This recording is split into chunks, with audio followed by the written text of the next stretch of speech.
আসসালামু আলাইকুম।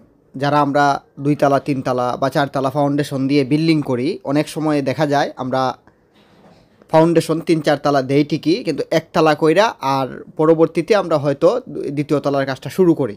তো সেই ক্ষেত্রে কি হয়, আপনি জয়তলা ফাউন্ডেশনই দেন, যদি আপনি ১ তালা করেন তাইলে সিঁড়ির ঘর আপনি কিন্তু করতে হবে। যেখানে সিঁড়িটা হবে ওইখানে কিন্তু সিঁড়ির ঘর একটা আলাদা ছাদের উপরে কিন্তু করা লাগবে। না হয় আপনি কি হবে যে সিঁড়ি দিয়ে কিন্তু পানি পড়বে। আপনি ১ বছর ২ বছর পরেই করেন দ্বিতীয় তলার কাজটা, কিন্তু আপনি সিঁড়ি রুমটা না করলে দেখা যাবে যে আপনার সিঁড়িতে পানি পড়বে।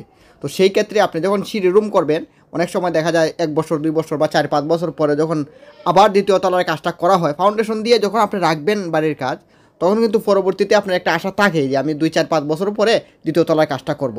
তো সেই ক্ষেত্রে কি করা হয় যে আমরা শুধু সিঁড়ির ঘর করে ফেলি, আমরা সিঁড়ির চিন্তাটা করি না। তো আমরা কি করি, আমরা যখন এখন অনেক জায়গায় যখন বিল্ডিং করতে করতে অভ্যস্ত হয়েছে, এখন আবার ২-৪-৫ বছর পরে যখন আমরা দ্বিতীয় তলার কাজটা করি, আমরা তখন কিন্তু দেখা যায় যে সিঁড়ির যে কাজটা ওইটা আমরা করে রাখি নাই।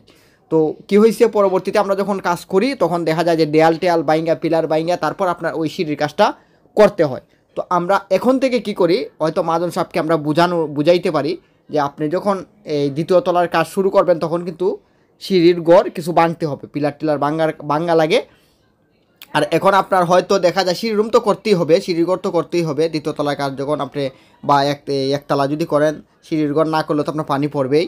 তো সেই ক্ষেত্রে হয়তো একটা সিঁড়ি দেওয়ার জন্য হয়তো আপনার, আমার মনে হয় যে সর্বোচ্চ ৫০,০০০ টাকা খরচ হবে। সিমেন্ট বালি বা মিস্ত্রি খরচ বা আপনার রড সহ সব মিলাইয়ে আপনার হয়তো একটা টান সিঁড়ি ঢালাই করার জন্য হয়তো ৫০,০০০ টাকার মতো খরচ হইতে পারে, হয়তো একটু কম বেশি হইতে পারে, বা বেশি হবে না, আশা করি যে ৫০,০০০ টাকার ভিতরেই হবে শুধু সিঁড়িটা ঢালাই করতে।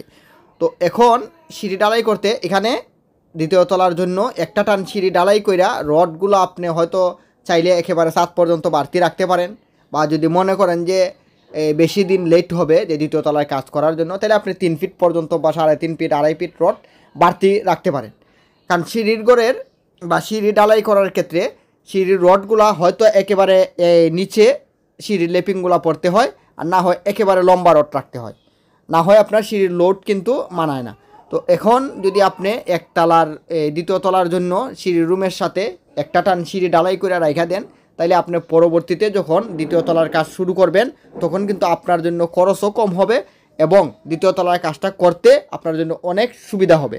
তো এর জন্য আমরা এখন যাদের ফাউন্ডেশন দিয়ে আমরা বিল্ডিং করি, যাদের বিল্ডিংগুলো করি, তাদেরকে আমরা পরামর্শ দেই যে আপনি দ্বিতীয় তলার জন্য একটা টান সিঁড়ি ঢালাই করে রাখেন। এখন দেখা যায় অনেকেই কিন্তু আমাদের পরামর্শগুলো বুঝেন বা আমাদের পরামর্শ মতো কাজটা করেন, আবার অনেকেই করেন না, ওইটা হলো যাদের ব্যক্তিগত ব্যাপার। তবে আমি যারা বিল্ডিংয়ের কাজ করেন অনেকেই কিন্তু আসলে বিল্ডিং সম্পর্কে জানেন না, তাদেরকে আমি বলতে চাই যদি ফাউন্ডেশন দিয়ে বিল্ডিং করেন তাহলে অবশ্যই একটা টান সিঁড়ি ঢালাই করে রাখলে আপনার জন্য ভালো হবে।